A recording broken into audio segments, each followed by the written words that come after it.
History professor in Yogi Vamana University. He is a well-known social science activist in Andhra Pradesh. Participated in various social, political, and economic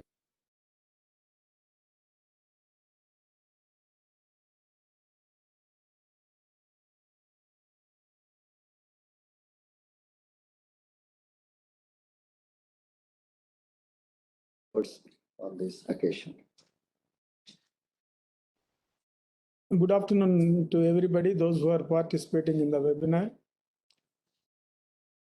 Through all the morning that you are there you are participating seriously webinar towards the cultivation of constitutional culture conducted by our university, YV University, on the view of Constitutional Day. Just I am an uninvited guest, even though I got this opportunity. For this opportunity, I thankful to the department faculty members, those who are present here, and the university authorities. And I feel it is a privilege to give a few inputs. Being a history professor, that we have to go through historically how that the constitution was shaped and how the idea of these various ideas were taken from historically. That is very important. Whereas if we can go back to the British period, their starting from 1773 Regulating Act, there so many acts were passed by the British Parliament. All these acts, the most which are the useful for the people, were incorporated our Indian Constitution for the benefit of the people. With that and the ideas incorporated by the Dr. B.R. Ambedkar, the society benefited at large, and the Indian people were enjoying still their rights. Of course, that Baba Sahib Ambedkar, who was the author of the Indian Constitution, who drafted with a serious vigor, had taken various ideas from various countries, and because of to fulfill the Indian structure, it is not an easy task to anyone, and to satisfy the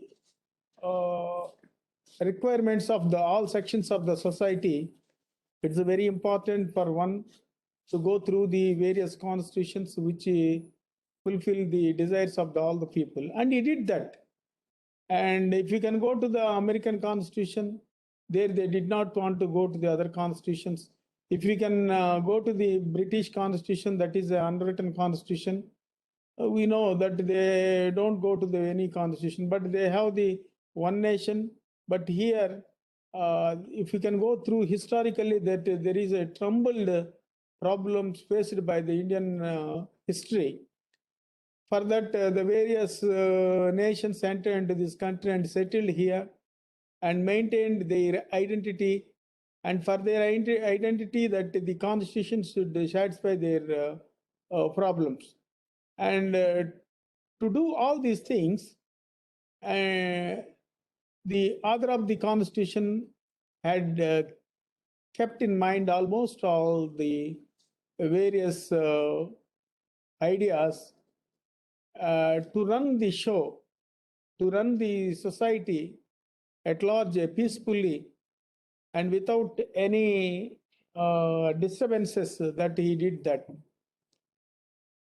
The Indian Constitution, the people, those who are enjoying their rights, and especially the women, the empowerment of women was first time taken up by the Dr. B.R. Ambedkar, and he focused in that, and the reservations for the social equality.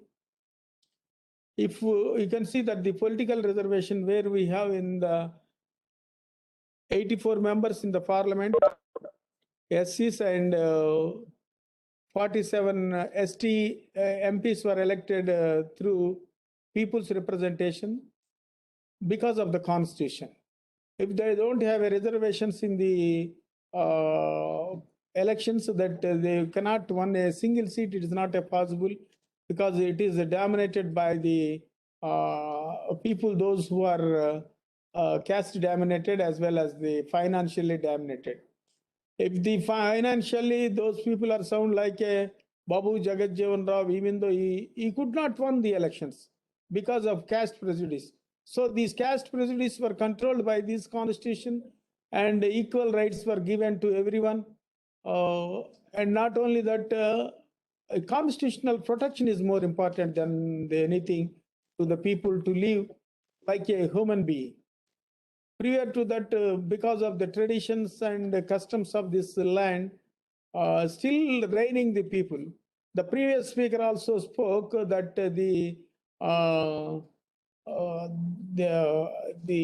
anti-national elements, the caste, those who are practiced as the anti-national elements, and then it became a part of the society. We cannot consider them as anti-nationals.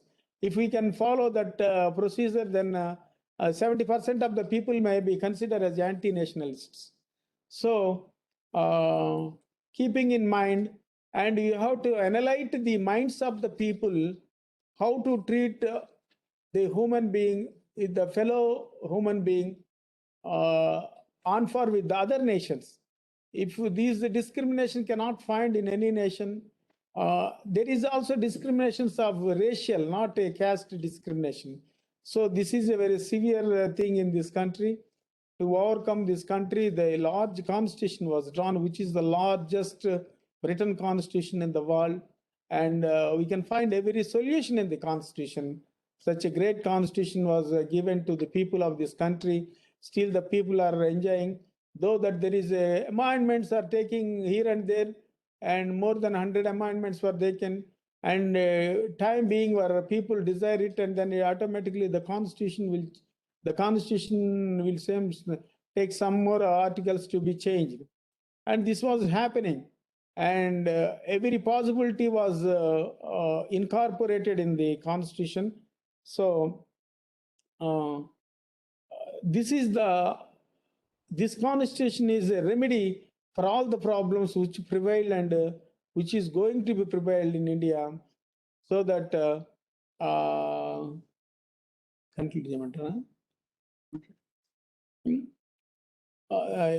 not only that, and if we can see, during that British period, already I told you, the acts which were passed, and the people have to remember that there is nearly 200 years that the British rule is there. Only first 100 years was ruled by that the East India Company, which is owned by the private people. And later 90 years was ruled by the direct British government. And even that the British government is not directly involved in the administration of the India, though that they have taken so many measures to safeguard the rights of the Indian people, and instructed the East India Company and passed a number of acts to protect the interest of the Indian people, like a 1773 and 1784 Act and 1793 Act and 1813 Act, 1833 Act and 1853 Act. Almost all these acts were enacted during the East India Company rule. So these acts were the somewhat protector like a constitution to us in those days, because of the grace of the British Parliament, not the grace of the East India Company. East India Company is meant for the profit-making company, and this profit-making company was controlled by the British Parliament by enacting such a great acts. And later, whenever that the British government directly after the Sepoy mutiny, that British government stepped into the shoes of the East India Company, then that they have directly enacted so many acts, and that Indian people were treated on par with the Britishers. and so many rights were provided for them, and participating in the civil services, and got elected as a ICS examinations, and so many colleges. And if, for example, to develop education, in 1835, that Thomas Bebington Macaulay was the first time that he introduced the education system in India, that is with a scientific temper and English medium. And later, to spread the education system in 1854, that the Woods Dispatch is the greatest thing which provided aid to the educational institution to reach the education to the layman of this country.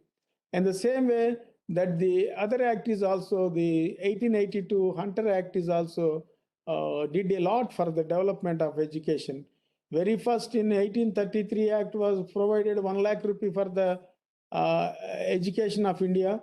And this process was continued, and this process all the incorporated in Indian Constitution, and later it reigned the welfare programs to the at large to the masses of this country. So that remembering on the eve of the Constitutional Day, the father of the Indian Constitution, and who was a renowned author, not only he drafted Indian Constitution, and more than that, he drafted small and big books in nearly 56 books. So that he was the man who is the very rare people in the world who got cleared almost 3 world famous libraries. Such a great fellow was author to this Constitution. So that we are all proud of the having such a great Constitution, and we should remember his contribution to the welfare of the people. And as long as we live, and as long as we can enjoy the fruits of the Indian Constitution. Thank you. Thank you so much, sir. Professor Gangai, sir. Beautifully articulated the history of the evolution of Constitution from the British period, and after the British period. In British period, the constitutional evolution has taken place in various issues. The major issues like caste problem and discrimination problem, and these issues has been constitutionally modified in various laws and various reforms, but still these problems were continued after the independence also. And later he has expressed the Ambedkar understanding of the Constitution has given a major solutions for all the problems regarding health and women, education, and the reservations. So all these are issues have been tackled or in the Constitution of India, and it is our great holy book for all the solutions for the society illness. And thank you, sir, for giving an wonderful inputs of history and the constitutional on this Constitutional Day. Thank you so much. And now I request Dr. Pramila Margaret Garu to express the vote of thanks on this eve of Constitutional Day. Good afternoon to all of you. It's my great privilege to propose the vote of thanks on this occasion for Constitutional Day. Yes. I, on behalf of the Yogi Vimana University and the Department of Political Science and Public Administration, extend a very hearty vote of thanks to all the invited speakers for enlightening us with our speeches. First of all, I would like to thank our respected invited speaker, Professor Lazarus Samraj, Pondicherry University. Thank you, sir, for kindly accepting our invitation and sharing valuable information about the national building of the Constitution and important values of the Constitution. I would like to thank our respected invited speaker, Mridul Nair, sir, University of Mumbai. Thank you, sir, for kindly accepting our invitation and sharing beneficial and necessary information about the Constitution of India, a modern social contract, and a great eminent political philosophers of social contract. I would like to thank our special invitee on this occasion, Professor Gangaya, Department of History, Yogi Vimana University. Thank you, sir, for your inputs of the Constitution and in the various constitution of the world and about Indian acts. I would like to thank our respected Chief Patron on this occasion, our Honorable Vice Chancellor Professor Surya Madam, for giving us opportunity and encouraging us for organizing a webinar. Thank you, Madam, for gracing us with your presence. I would like to thank our respected Registrar Professor Vijay Raghu Prasad, sir. Thank you, sir, for your guidance and supporting in conducting this webinar. I would like to thank our respected in-charge principal, Professor P. Chandramati Shankar, Madam. Thank you, Madam, for your enthusiastic support in conducting this webinar. I would like to thank convener of this webinar, Dr. D.R. Satish Babu, co-coordinator, Department of Political Science and Public Administration, for organizing this webinar successfully.